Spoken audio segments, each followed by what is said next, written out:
안녕하세요. 중국 주식 전문 채널 찐중투입니다.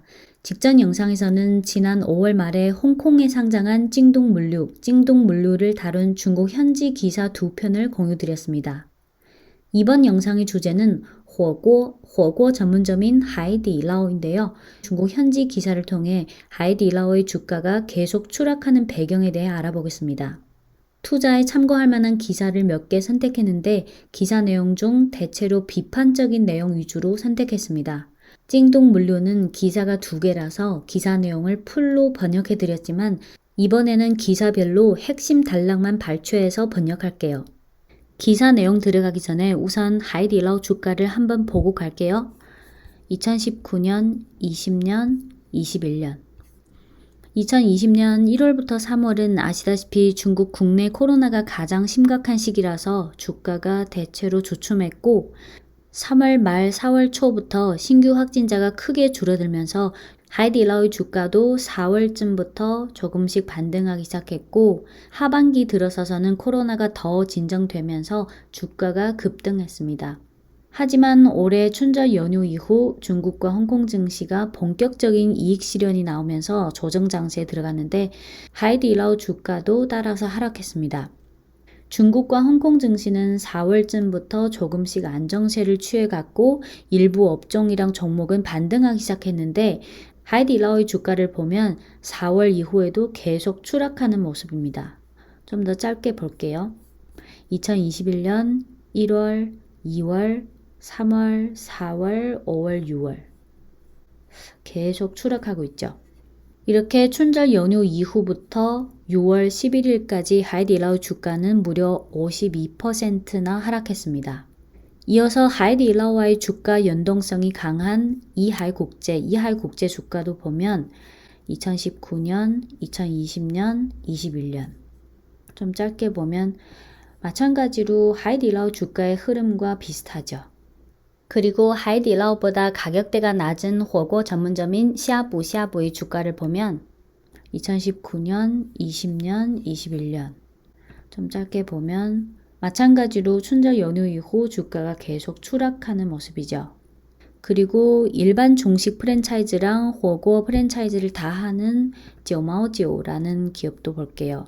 이 기업은 상장하지 얼마 안 돼서 주가가 좀 짧은데요. 이 기업의 주가는 앞에 세 개와 좀 달리 3월 이후부터 횡보하는 모습이죠. 다시 하이디라오 주가로 돌아와서 보면 이 몇 종목의 최근 주가 흐름을 봐도 투자자들이 火锅 또는 외식업에 대한 선호도가 많이 떨어졌다는 걸 알 수 있죠. 네, 지금부터 중국 현지 하이디라오 기사 내용으로 들어갈 건데 중문 기사를 하나하나 띄우진 않을 거라서 지금부터 마지막까지 화면은 안 보셔도 되고 제 음성에만 집중해 주세요. 6월 9일 기사이고 제목은 하이디라오 대괴폐, 무너져 패한다는 뜻의 괴폐라는 단어를 사용했네요. 이런 제목이라면 시선을 끄는 데는 성공했겠죠. 기사 내용 들어가 보면 하이디라오의 주가는 지금 대괴폐를 겪고 있다라고 써 있어서 그러니까 기사 제목에서 말한 괴폐는 주가를 말하는 것이지 기업을 말하는 건 아니에요. 하이디라오 주가는 올해 2월에 85.8 홍콩 달러라는 고점에 선 후 두 차례의 큰 조정을 겪었다. 하나는 3월 초에 하이디라오가 2020년 순이익이 90% 감소할 것이라는 실적 잠정치를 발표했을 때고 또 한 번은 5월 초에 하이디라오 내부 관계자라는 사람이 모 증권사 연구원에게 4월 매장의 테이블 회전이 하루에 3회도 안 된다고 누설했다는 소문이 나와서 이렇게 두 차례의 조정을 거친 후 주가는 40.75 홍콩 달러로 떨어지면서 시총도 뚝 줄었다. 이익의 대폭 감소와 테이블 회전율이 경계선 이하로 떨어진 점이 하이디라오의 미친 것 같은 PER에 주먹을 두 번 날렸다. 올 들어 코로나가 호전됐지만 하이디라오의 회전율은 회복되지 못했을 뿐만 아니라 오히려 악화 추세가 더 심해졌다. 올 3월 일별 회전율은 3.5회에서 3.7회였고 4월에는 3회로 떨어졌다. 2020년 이익의 대폭 감소는 이미 예상된 것이지만 올해 테이블 회전율이 지속적인 악화는 향후 하이디라오 밸류에이션 중간값의 영구적인 하락을 유발할 수 있다. 이게 6월 9일 기사 중 내용이고 다음 날인 6월 10일 기사인데 제목은 북경 일부 하이디라오 매장 휴업했다고 한다. 줄 안 서면 인테리어 공사로 휴업? 물음표. 여기서 휴업이랑 줄 안 서면 인테리어 공사에 다 따옴표가 있어요. 최근 다수 언론에서 하이디라오의 국내 일부 매장이 이상이 나타났다는 보도가 잇따라 나왔다. 재경망의 보도에 의하면 하이디라오 북경 매장 중 근 10곳이 휴업 또는 개업 연기를 했다고 한다. 신매장 개업 과정에서 다수 매장은 인테리어 공사를 반년 이상 했는데 아직 개업하지 않았다. 관계자에 의하면 사실 하이디라오는 작년에 600여 개 신규 매장을 계약했는데 실제로 오픈한 매장은 300여 개에 불과했다. 하이디라오는 개업 기준을 낮췄지만 지금 이미 속도를 잃은 걸 발견해서 최근 일부 비낙관적인 매장의 개업을 스톱시켰다. 홍저우 칸의 보도에 의하면 북경 좌우양먼 요당 쇼핑센터 매장은 2020년 11월 말부터 인테리어 공사를 시작했는데 지금 아직 완료하지 못했다. 공사 현장에 이렇게 공고가 써있다. 기존에 계획된 공사 기간은 3월 초부터 3월 말까지지만 현재 6월 말까지 연기됐다. 최근 하이디라오는 일부 언론으로부터 비난의 표적이 된 듯한다. 비난 내용에는 일부 매장 공사 연기, 개업 연기, 일부러 연기하는 것 같다. 실적과 주가 동반 추락, 인당 소비 금액과 테이블 회전율 간의 모순 해결 난항 등이 있다. 이게 6월 10일에 나온 기사 중 내용이고 같은 날인 6월 10일에 나온 또 다른 기사인데 제목은 하이디라오 발전 신로직, 줄표, 긴 줄 서는 게 도대체 맞는가 안 맞는가. 많은 소비자의 인지에서 줄 서서 대기하는 게火锅 매장이 맛있는지 없는지를 판단하는 상징이 돼버린 것 같다. 하지만 긴 줄을 선다는 건 꼭 좋은 일인가? 사실 그렇지 않다. 브랜드 면에서 보면 매장 문 앞에 긴 줄이 서 있으면 장사가 잘 되고 인지도가 높다는 걸로 해석할 수도 있다. 하지만 영향력이 있는 프랜차이즈 브랜드들은 이미 긴 줄을 서는 게 고객들의 체험에 불리한 영향과 직원들의 고강도 노동에 대한 요구에 대해 인식해서 고객들이 대기 시간을 단축하기 위해 온갖 방법을 다하고 있다. 그래서 매장의 분포를 더 촘촘하게 하는 것이 가장 중요한 전략적 선택이다. 하이디라오는 2020년 544개의 신규 매장을 오픈했고 전 세계 매장 수가 1298개에 달했다. 1선과 2선 도시에 대한 커버율을 강화했을 뿐만 아니라 3, 4선 도시에도 침투해 소비자들이 외식할 때 우선적으로 선택하는 브랜드가 되면서 브랜드 효과가 재차 확대됐다. 하이디라오의 커버 범위가 점점 커지면서 과거에 일부 매장의 줄이 길어서 못 먹는 현상이 일부 완화됐고 하이디라오는 많은 고객과 더 강대한 응대 능력을 얻으면서 전체적인 케이크도 따라서 커졌다. 고객들 입장에서는 하이디라오 매장 위치에 대한 선택이 많아졌고 대기 시간도 단축돼서 당연히 좋은 일이다. 소비 체험의 호감도도 크게 증강돼서 재방문을 하게 된다. 하지만 일부 사람들은 최근 나타난 표면적인 현상만 보고 하이디라오 대기 줄이 줄어든 걸 보고 바로 하이디라오가 이젠 신전에서 내려온다. 대괴폐와 같은 자극적인 표현을 사용하는 현상이 나타났다. 일부 언론은 북경의 일부 매장의 공사 기간이 연기된 걸 보고 그걸 휴업 또는 개업 연기라 표현하기도 했다. 이에 대해 네티즌들은 오히려 하이디라오가 인테리어 공사를 하는 걸로도 기사를 한 편 쓰는 걸 보니 하이디라오 외에 어떤火锅 브랜드가 이런 대우를 받을 수 있는가라고 했고 심지어 어떤 네티즌들은 그 기사를 작성한 기자를 보고 당신이 하이디라오가 안 된다고 한참 분석했는데 내가 보기엔 당신은 하이디라오를 위해 광고하는 것 같다 라고 댓글을 달기도 했습니다.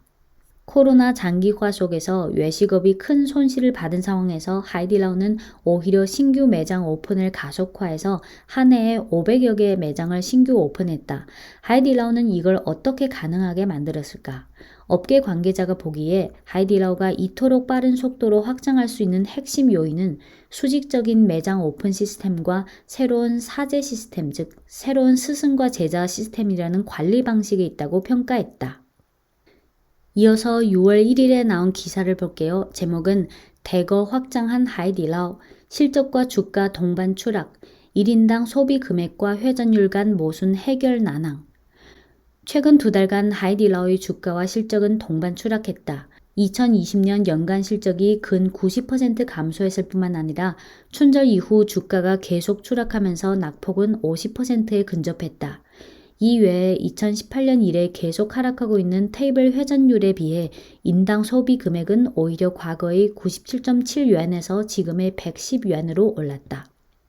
2020년 연간 보고서에 의하면 하이디라오는 작년 544개 신규 매장을 오픈했다. 하지만 코로나 기간 동안 신규 매장의 신속한 확장은 기업 전체의 이익률에 영향을 미쳤다.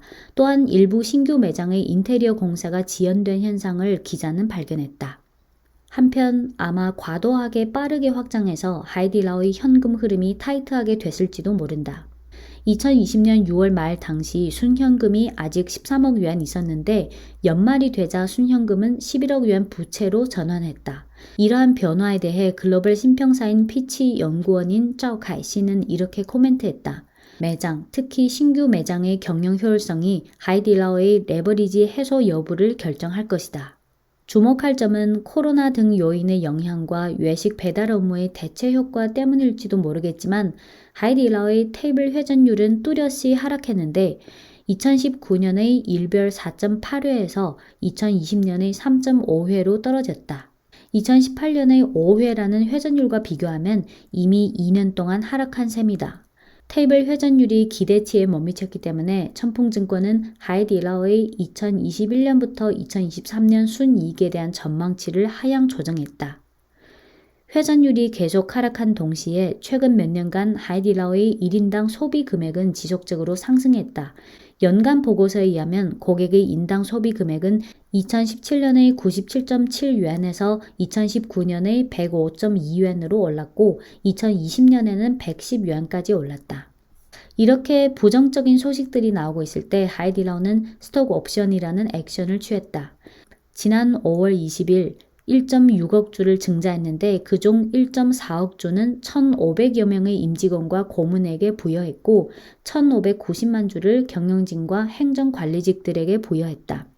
현재 주가를 참고하면 이번 스톡 옵션에 해당되는 시총은 약 70억 홍콩달러, 주기는 10년이다. 비록 스톡 옵션 방안 발표 후 하이디라오 매수 의견을 제시한 증권사들이 있었지만 최근 주가 흐름으로 봐서 스톡 옵션이 주가에 대한 자극 효과는 시현되지 못했다. 이어서 5월 25일에 나온 기사도 한번 볼게요. 제목은 하이디라오 깊은 레드오션에 떨어지다. 매장 오픈만으로는 레드오션에서 건져낼 수 없다. 내용은 다음과 같습니다. 하이디라오는 다시 좋아질 수 있을까? 이 질문은 두 가지 측면으로 나눠서 봐야 한다. 첫째는 하이디라오의 경영 상황이 언제쯤 과거 수준으로 회복할 수 있을지, 둘째는 하이디라오의 주가는 진작될 수 있을지. 이 두 개 문제는 사실 같은 하나의 문제가 아니다. 경영 측면에서 중국 국내 백신 접종 진도의 가속화에 따라 호거 매장의 실적도 사람들이 사교적 습관의 회복에 따라 보다 회복될 것이다. 동시에 소형 도시에서의 하이디라오의 성장도 기대할 만하다. 시장의 보편적인 관점은 하이디라오는 지금 회복 중이다. 하지만 회복 속도는 비교적 완만하다. 지금의 문제는 하이디라오가 더 이상 우수하지 않다가 아니라 하이디라오가 어떤 수준까지 우수할 수 있을지, 계속해서 더 우수해질 수 있을 거라는 기대가 합리적인지다. 그래서 주가 측면에서 보면 투자자들은 밸류에이션 중간값의 하향 가능성을 경계해야 한다. 스타벅스의 밸류에이션의 변화 과정은 좀 참고가 될 수 있을 것이다. 스타벅스 브랜드가 유명해지고 고속 확장기에 처했을 때 PER은 계속해서 50배보다 높았고 심지어 100배 이상에 달했다. 하지만 고성장기가 지난 후 PER은 20배에서 20배 이하 구간에서 등락을 보였고 스타벅스가 안정적인 상승 궤도에 오른 후 PER은 이성적 회복이 비교적 컸지만 고성장기 당시 수준까지는 회복하지 못했다. 지금 하이디라오를 저가 매수하고 싶은 투자자들은 더 확실성 있는 실적 회복의 신호가 나올 때까지 신중하게 기다리는 게 매우 필요할 것이다. 네, 오늘은 지난 5월부터 6월까지 나온 기사 중 5개를 선택해서 내용 중 좀 부정적인 내용 위주로 발췌해서 공유드렸습니다.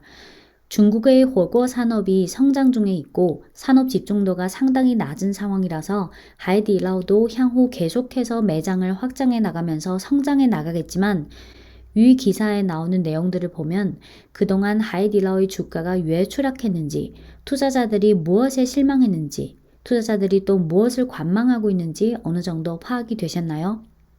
위에서 말씀드린 5개 기사 외에도 5월에서 6월까지 고객 서비스, 고객 등급 분류, 메뉴 가격, 그리고 서브 브랜드 등 여러 측면에서 다루는 기사들이 많이 나왔지만 시간 관계로 오늘은 여기까지 마무리할게요. 끝으로 최근에 찐중투를 새로 구독하신 분들을 위해 간단히 소개해 드리겠습니다.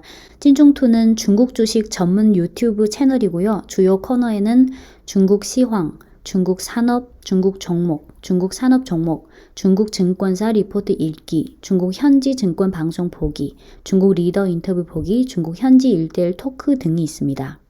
찐중투 각 코너는 색깔별로 구분하고 있는데요. 중국 시황은 요 회색으로 된 거. 회색으로 된 게 중국 시황이고, 중국 산업 동향은 민트색, 중국 종목은 파란색,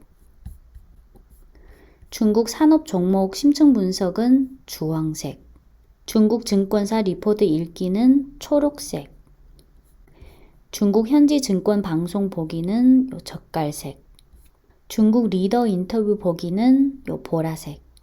여기서 리더는 주로 중국의 유명한 상장사의 창업자이자 회장을 말해요. 그리고 중국 현지 1:1 토크는 요 빨간색. 만약 중국 주식에 대해 아무런 개념도 없다, 아예 모른다. 그러면 요 중국 주식 기초 세미나부터 보시는 게 좋을 것 같아요. 제가 찐중투 각 코너를 통해서 여러분들에게 공유드리는 내용 중 사실 중국 현지 중국인, 특히 산업, 기업, 주식에 관심 있는 중국 현지 투자자라면 언어적인 장벽이 없기 때문에 대체로 기본적으로 본인이 파악할 수 있는 내용이 상당히 많거든요. 하지만 외국인 개인 투자자 입장에서는 아무래도 언어적인 장벽이랑 정보의 비대칭 때문에 현지 돌아가는 상황에 대해 적시적이고 정확한 상황 파악이 안 되는 경우가 많죠. 현실적으로. 이런 언어적인 장벽이나 정보 비대칭을 해소하는 데 있어서 찐중투가 역할을 했으면 합니다. 네, 지금까지 찐링의 중국 주식 투자 전략 찐중투였습니다.